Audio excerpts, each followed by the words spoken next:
রিয়ার জন্মদিন সহ আজকের এই ডেইলি ব্লগে অনেক কিছু থাকছে। হ্যালো সবাইকে, কেমন আছেন সবাই? সকাল সকাল দেখি বাসায় অনেক খাবার দাবার রান্না হচ্ছে। খাসির মাংস, চিংড়ি মাছের তরকারি, তেমন স্পেশাল কিছু না, আমরা সবাই আজকে একসঙ্গে খাবো। তাই মা আজকে অনেক রান্না বান্না করেছেন। আজকে রিয়ার জন্মদিন, বিকেলে রিয়াদের বাসায় যাব। রেডি হতে গেলাম, ভাবলাম পেট শুটের একটা জামা পরে ফেলি, শুটটাও শেষ হয়ে যাবে আর রিয়ার জন্মদিনেও চলে যাব।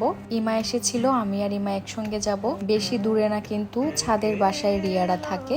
ইমা আইলাইনার লাগাতে একেবারেই পছন্দ করে না, আর এর সবচেয়ে বড় কারণ হচ্ছে সে ভালো করে আইলাইনার লাগাতে পারে না। তাই বললাম চলো আমি লাগিয়ে দিই। তবে কাজল লাগালে ইমাকে সবচাইতে বেশি সুন্দর লাগে। অবশ্য তাকে সবকিছুতেই সুন্দর লাগে। ড্রেসটা অনেক কালারফুল, আমার অনেক পছন্দ হয়েছে। এই টাইপের কালারেও আমাকে বেশ মানায়। এই হচ্ছে ড্রেসটার পেজ। ইমাকে কি সুন্দর লাগছে না? সবাই চলে এসেছে, মনে হয় শুধুমাত্র আমরাই দেরি করে গিয়েছি। রিয়ার সব বন্ধুরা এসেছে, সবাই মিলে অনেক মজা করে নাচছিল। আমি পিছন থেকে ভিডিও করেছি। এরা সবাই কিন্তু আবার আমার ভিডিও দেখে। আজকে এই যে আমি ব্লগটা আপলোড দিব, সবাই নিজেদেরকে দেখে নিবে। আমি আর ইমা কাজে লেগেছিলাম, কিন্তু কোনো কাজই করতে পারিনি। আমাদেরকে দিয়ে কি আর ভালো কিছু হবে? প্রচন্ড গানের আওয়াজ, সে কান ধরে বসে আছে। পিচ্চিটা কি সুন্দর একটা জামা পরেছে দেখুন তো, সাথে আবার একটা ফ্যান্সি সানগ্লাস। বাচ্চাটা একদম কুটু, কি সহজেই আমার সঙ্গে মিশে গেছে। এই মহা রোদের মধ্যে তারা নাচছিল। কয়েকজন আবার টিকটক ভিডিও বানিয়েছে, আমি দাঁড়িয়ে তা দেখছিলাম। এবার আপনাদেরকে আরেকটা পুতুলের সঙ্গে দেখা করিয়ে দিই। এই যে সেই পুতুল একদম পায়ে নুপুর টুপুর পরে এসেছে। এই পিচ্চিটা আমাকে একেবারেই পছন্দ করলো না, দেখলেই দৌড় দে। এরেও আমি বসে নিয়ে এসেছি, খুব মিশে গেছিল আমার সঙ্গে।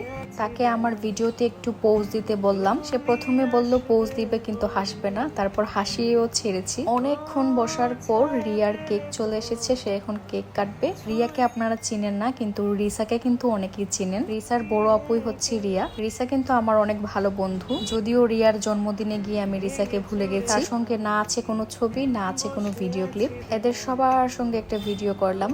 এই যে আমাদের রিসা একদম সাদা পরি সেজে বসে আছে। এই যে সবার মিষ্টি রিয়া, যার আজকে জন্মদিন, সবাই উইশ করবেন কিন্তু। কেক টেক কাটা শেষ করে আমরা চলে গেলাম খেতে। আমি আর ইমা একসঙ্গে খেতে বসেছি, আর একজন অন্যজনকে বলছি এই খাবারটার জন্যই মনে হয় আমরা আসলাম, কারণ এটা পাওয়ার পর আমরা মহা খুশি। ঘরের মধ্যে অনেক ঝামেলা ছিল, তাই বাইরে গিয়ে খাচ্ছি। দেখেন কত জোড়া জুতা, কোন জুতাটা আমার বলুন তো? এরা সবাই কি সুন্দর একসঙ্গে বসে খাচ্ছিল। এরপর আর কোনো ভিডিও ক্লিপ নেওয়া হয়নি। আমি বাসায় এসে ফ্রেশ ট্রেশ হয়ে বাসার নিচে গিয়ে একটা জামার শুট শেষ করেছি। বিকেল বেলা আবার মামনি শাড়ি ঘরের শাড়ি শুট ছিল, তাও আবার 10টা শাড়ি, 2টা শপের 5টা 5টা করে 10টা। এই প্রত্যেকটা শাড়ি শুটের ভিডিও কিন্তু আমি আপলোড করে দিয়েছি, ছবিও আপলোড করেছি। সেই সবখানে বিস্তারিত দেয়া আছে, আপনারা চাইলে গিয়ে দেখে আসতে পারেন। আর এই পার্টি শাড়ির ভিডিওটা কিন্তু আজকে দুপুরে আপলোড করেছি। আগের শাড়িগুলো পাবেন মামনি শাড়ি ঘরের সেকেন্ড আউটলেটে, আর এইটা পাবেন হচ্ছে এগুলা পাবেন হচ্ছে মামনি শাড়ি ঘরের প্রথম আউটলেটে।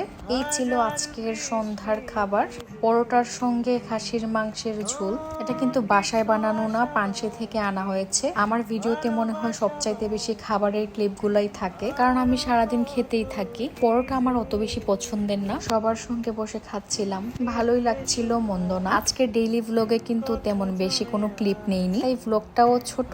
বড় ভ্লগ এডিট করতে অনেক সময় লাগে, যে সময়টা মনে হয় ইদানিং আমি একেবারেই পাবো না। পুজোর জন্য প্রমোশনাল কাজকাম, ব্যবসায়িক কাজকাম, সব কাজে আমি অনেক আহত। তবে টুকিটাকি দেওয়ার চেষ্টা করব। সন্ধ্যার খাবারটা খাওয়ার পর চলে গেলাম আমার এই সব কিছু গুছাতে। সারাদিনের যে সাজুগুজু করা হয়েছে, যেখানে যা রেখেছি সেখানেই থেকে গেছে, সব গুছিয়ে স্নান করে চলে আসলাম। আজকে একটা গোল জামা পরেছি, তাও কমলা রঙের। এই টাইপের জামা আমি আগে পরতাম, জামাটাও বেশ পুরনো। যখন আমি প্রাইমারি স্কুলে পড়তাম, ক্লাস 4-5-এ, আমার বাবা আমার জন্য এরকম টাইপের জামা বানিয়ে আনতেন, গোল জামা। আরো কয়েকটা ডিজাইন ছিল।